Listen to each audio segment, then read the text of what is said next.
бүт баарын жашыруун кылыпчы иштегенде дагы артыңардан след калтырбагыла, анан ушул 3 основательдердин эмеси көп чыкпаш керек дегендей сыяктуу сөздөрдү айтыпчы.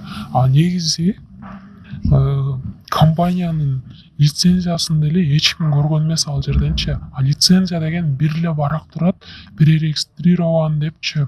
Эгер компания таза чын эле ушундай болсо, эмне үчүн 3 основательдин өзү ошол жерде генеральный директор эмес? Өзү ошол жерде финансовый директор эмес. А генеральный директордун документин барып текшергенде болгону 2005-жылкы эле бала ал жерде турганы. И притом 2000 азыр канчанчы жылкы дипломун алып атат, 2003 дипломун университеттин жогорку билимин эми быйыл алып аткан учур болсо 2005тин кандайдан диплом болуп калды, ошону мен түшүнбөй калдым да. Анан эмне үчүн өздөрү болбойт ал жерде? Эмне үчүн ошентип мындай ачык эле баары таза болсо эле ушинтип, мисалы телевиденияларга чыкпай, эмне үчүн мындай түз эле жүрүшпөйт, ачык элечи? Эмне үчүн ошолор ушинтип жашырынып, ушундай сөздөрдү айтып, даже доказательство менен документтерин эле көрсөтпөй, ал жерде ошол лицензия кагазын ошо перерегистрирован деген эле сөздү болгону менен ал жерде баягы печать жок лицензиянынчы. Мамлекеттик иш кагазынын сөзсүз түрдө печати болуш керек да. Тем более ал бир кара эле кагаз болчу, баягы ксерокопиядан чыгарылган кагазчы.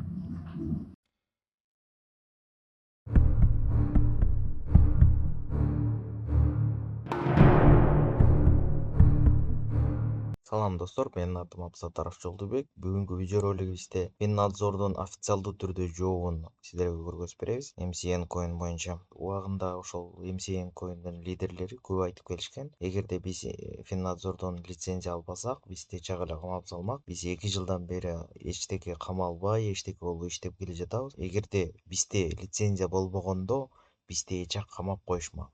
Азыр биз эч ким камаган жок, ошол себептен бизде лицензия бар, биздики баары официалдуу деп лидерлери баягы бир сөз менен айтканда какшап айтып келишкен. Бирок биз такталбаган маалымат менен укканбыз, что Финнадзор 3 жолу отказ берип, регистрация кылынбай койгон деп. Бирок биз ошонун точносын чынбы же калппы, же может быть регистрациядан өттүбү деген максатта Финнадзордун өзүнө барган элек. Ал жерден Финнадзордун Жамалбеков Элдияр Фин көзөмөлдүн финансылык рынокту көзөмөлдөө бөлүмүнүн башкы адиси бизге жооп бердиле. Ошол жоопту азыр сиздер менен чогуу бирге угалы. Фин көзөмөлгө кайрылганы бизден жооп 27 мартта кетиптир да. 2024 жылы ОСО бирип туран ошо MC Coin'ун каттоо боюнча бизде мыйзам бар, атайын виртуалдык активдер жөнүндө жана 4 НПА нормативно правовый акт бар. Ошого жараша биздин өзүбүздүн талаптарыбыз бар. Талаптарга ылайык ОСО бирип туран MC Coin'ду каттоо боюнча толук маалымат, толук пакет документ берген эмес. Ошондуктан биз Фин көзөмөл тарабынан лицензия руксат берүү бөлүмү тарабынан отказ берилген да. Расмий тилде окуп кетейин. Служба регулирования надзора за финансовым рынком для государственной регистрации выпуска виртуальных активов от ОСО бирип туран сообщает следующее. Обществам были предоставлены следующие документы: заявление, решение о выпуске, уведомление об итоге размещения виртуальных активов. Необходимо отметить, что обществом не определены условия размещения виртуальных активов в соответствии с пунктом 5. Берде четко биздин балдар көрсөтүп жатат о том, что бул жерде условия толук көрсөтүлгөн эмес деп. Пункт 5-те положение об эмиссии выпуске. Эмиссия дегенди выпусту түшүндүрө кетейин. Бул токен Кыргыз Республикасынын аймагында катталыш үчүн бизге толук маалымат бериш керек. Толук пакет документ бериш керек. Ошодон кийин биз гана каттоого тургузабыз ошол токенди. Андыктан ал токен каттоодон өткөндөн кийин биздин крипто биржаларга барып сатыкка чыгарса болот. Алда өзүнүн требованиялары бар, ал жактыкы, ал уже экинчи маселе да. Биринчи эң баштапкы этапы бул бизден каттоодон өтүш керек. MC Coin бүгүнкү күндө эч кандай каттоодон өткөн эмес Финнадзорго. Ошо биздин талаптарга ылайык документтерди тапшырган эмес. Ошондуктан эки жолу кайрылган. Эки жолу тең биз тараптан отказ берилген каттоого. Ушул берилген документтердин берилбеген документтердин мынакей кагаз жүзүндө берилгенбиз биз тараптан. И биз жазып атабыз, на основании выше указанного Финнадзор в соответствии пунктом 17 положение отказа в государственной регистрации. 17 пункт бул ошол эмеге байланыштуу пакет документ несоответствиеге берилет да. Бизге 11 майда бизден жооп кетиптир кайра. Ошондой эле на основании выше изложенного биз кайрадан эле толук документ берилген эмес деп биз тараптан повторно отказывать деп берилип атат. Биз да көрүп жаттык, интернетте аябай катуу талкуу жүрүп, аябай катуу реклама болуп, ошо MC Coin'дун мындай баасы боюнчачы мынча сатып алсаңар мынча доход көрөсүңөр деп жарандарыбызды привлекать эткан видеолорун көп көрүп калдык. Биз ошону реакция катары биз 28 октябрында МВДга кат бергенбиз. Официалдуу түрдө кат. Служба регулирования надзора за финансовым рынком при Министерстве экономики и коммерции Кыргызской Республики сообщает, что в интернет-пространстве ведется активная реклама по продаже криптовалют MCN Coin гражданам Кыргызской Республики. В соответствии с требованием пунктом 12 положения об эмиссии выпуска обращения виртуальных активов и о порядке ведения единого государственного реестра эмиссии виртуальных активов, утвержденного постановлением Кабинета министров от 16 сентября 2022 года номером 514. На территории Кыргызской Республики запрещается совершение сделок с виртуальным активом, не прошедшему государственную регистрацию в уполномоченном государственном органе, за исключением включенных в листинг у оператора торгов виртуальных активов криптобиржи. Согласно пункту 3 положения, выпуск виртуальных активов считается зарегистрированным и включенным в единый государственный реестр эмиссии виртуальных активов с момента присвоения выпуску виртуальных активов государственного регистрационного номера. Однако криптовалюта MCN Coin не проходила государственную регистрацию в уполномоченном органе и не включен в единый государственный реестр эмиссии виртуальных активов. На основании вышеизложенного в целях предотвращения покупки гражданами Кыргызской Республики криптовалюты MCN Coin Финнадзор просит принять меры в отношении эмитента виртуального актива MCN Coin в соответствии с законодательством Кыргызской Республики. Биз ушундай принять меры деп туруп бергенбиз. Ошодон кийин бизге жооп келген. И по результату будет дана юридическая оценка согласно законодательству деп келген. Болду ошол эле да. Биз тараптан ошо укук коргоо органдарына маалымат берилди. Азыр ошо доследственный проверка жүрүп атыптыр. Бизге башка маалымат берелик. Биздин Финнадзордун сайтында бизде 8 криптобиржа, анан 120 оператор обмена виртуальных активов катталган. Расмий түрдө лицензиясы бар, уруксат кагаздары бар. Ошолордон барып, ошолордун даректери бары көрсөтүлгөн. Ошол жактан барып, кандай токен кызык болуп алгысы келсе, ошол жактан сатып алса болот, же сатып өзүнүн токени болсо, же сатса болот. Крипто биржада өзүнүн площадкасы болот, кандай токенди сатып, ким кандай токен сатып атат, ким кандай токен сатып ала алат. Ошо мен расмий баракчаларга карап, расмий кагаздарды көрүп, андан кийин сатып алууга чакырып кетет элем биздин жарандарыбызды. Ушундай алдамчылык жолго бизден каттоодон өтпөгөн виртуалдык активтерге ишенбөөгө мен чакырат элем. Негизи менин түшүнүгүм боюнча акча бирдемеге мындай турукташтырылат да, байланыштырат да. Это гарант да, алтынга жана башкага. MCN Coin айтып аткан жанагындай себептери бул замандын талабына жараша да, аны эч ким алдыга айта албайт да. Ошондуктан мен мындай дүйнө жүзү алмашып цифровой жагына, мындай цифровизация жагына өткөндүгүнө байланыштуу азыр бул акчалар иштелип жатып атат бүгүнкү күнгө чейинчи. Бирок MCN Coin'ду биз Кыргыз Республикасынын мыйзамдарына ылайык бүгүнкү күндө эч кандай мындай баалуу эмес деп эсептейбиз. Анткени бизден эч кандай каттоодон өткөн эмес. Каттоодон өтүш үчүн биздин өзүбүздүн определенный талаптарыбыз бар. Ошого соответствовать этип өзүнүн номинальный стоимость чыгат. ошого байланыштырат. Андан кийин биржага чыгып, биржадан дагы бир листинг өтөт. Листинг это проверка да, на соответствие. Ошол жактан өткөндөн кийин, анан кийин кыргыз жарандары ошого ишенип сатып алса болот. Мынакей, биз жазып атабыз. В соответствии с пунктами 8 и 9 положения обществом не предоставлены следующие документы. Название блокчейна, именно кайсыл блокчейн менен эмеси, адрес кошелька, адреси жок, эмитент и смарт-контракт в электронной форме. Кандай кылып иштешет, кандай кылып жүргүзүшөт, клиентный базаны кандай кылат, ошондой эмелер көрсөтүлгөн эмес.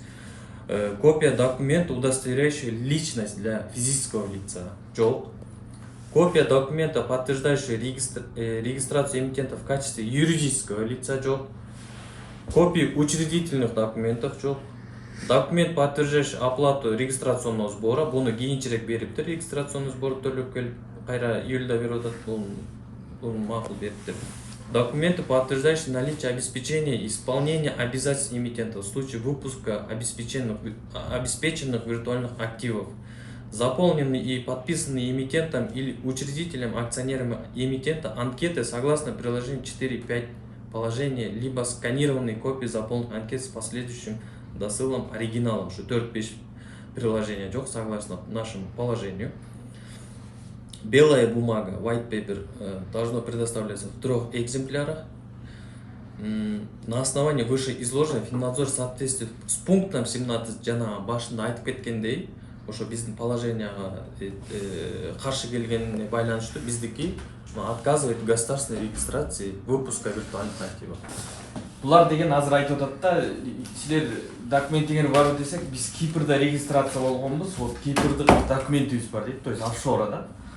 Получается, сиз мындай элге түшүндүрүп коюңузчу, что если Кыргызстанда туруп алып криптоактив сатып алса, значит Кыргызстанда регистрация болуш керек, сиздерден документ алыш керек, ошону. Туура да, туурабы? Туура. Ал Кипр бул жерде Кипрдин тиешеси жок да, если кыргыз жаранынан акча алып атса. Мынакей 25 пунктубузда бизде көрсөтүлгөн положенияга ылайык ал жерде чет өлкөлүк ушу виртуальный активдер боюнча көрсөтүлгөн четко. Ал жерде суточный оборот 1 миллион доллар болуш керек. Суточный. Это минимальное требование биздин криптобиржага. Если чыгабыз рынокко, биздин Кыргызстандын рыногуна чыгабыз, официалдуу түрдө иштейбиз десе, суточный, если иностранный эл аралык валюта болуп эсептелип келсе, бизде ал суточный оборот 1 миллион доллар болуш керек. Если ал суммасына ылайык, если бизде ал жол берет, бизде тиркелбей иштегенге эмеден через биржу. Биржа бирок ошол талаптарын эске алыш керек. Жана ошол талаптарына ылайык, если в случае чего, биржа өзү жооп берет да. Жоопкерчилик алган киши болуш керек да, негизи любой ишмердүүлүктө.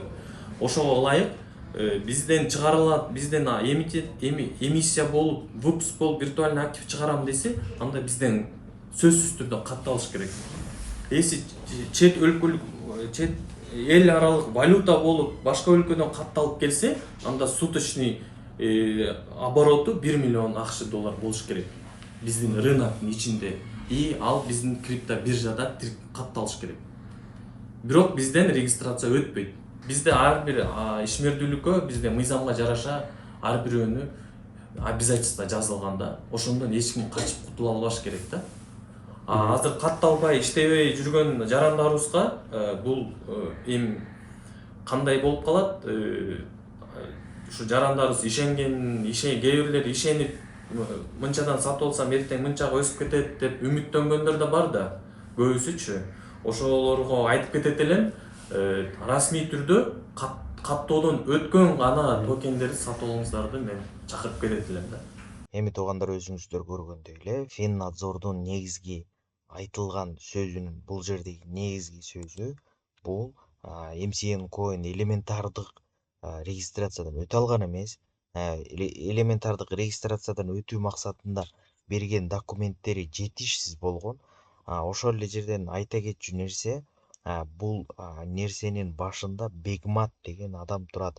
Ушул Бегмат, мына өзүңүздөр сүрөтүн көргөндөй, бул убагында Tifcoin'де иштеп, элдин канын соруп, акчасын соруп жүргөн адам болчу. Анан кийин келип Кыргызстанга ушул MCN Coin'ди ачкан.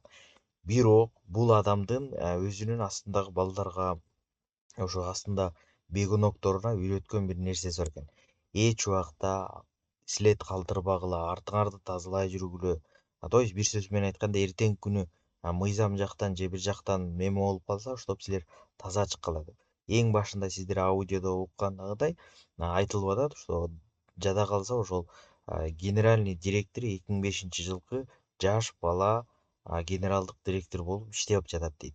То есть булар башка бирөөгө эле оформить этип коюшкан да. Анан андан тышкаркысы жана Ырысбек деген үчүнчүсү дайыма элден алган машинелерди, элден алган үйлөрдү 2003, 2002, 2005-жылкы жаш балдарга оформлять этип жүргөн. Эмне себептен оформлять этет? Эртеңки күнү ушундай финнадзорго окшогон орган буларды текшерип, буларды кармап калса, эң биринчи подраздач ошо жаш балдар кетет. Бул жерден Ырысбек, Бегмат, Исрайдин үчөө суудан таптаза чыгып кетишет.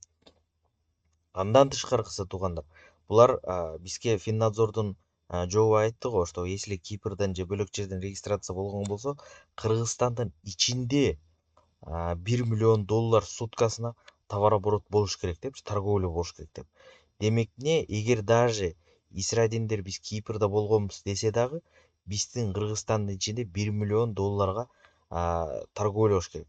Кыргызстандын ичинде $1 миллион торговля болуп атканын кантип билебиз? Бизге Мекси биржасы гарантиябы? Жок. Финнадзордун адиси айткандай, Элдиярбек айткандай, айтып атат. Ал биздин Кыргызстандын крипто биржалардын 8 бар деди. Ошол крипто биржаларга листинг болуш керек дейт. Эми суроо.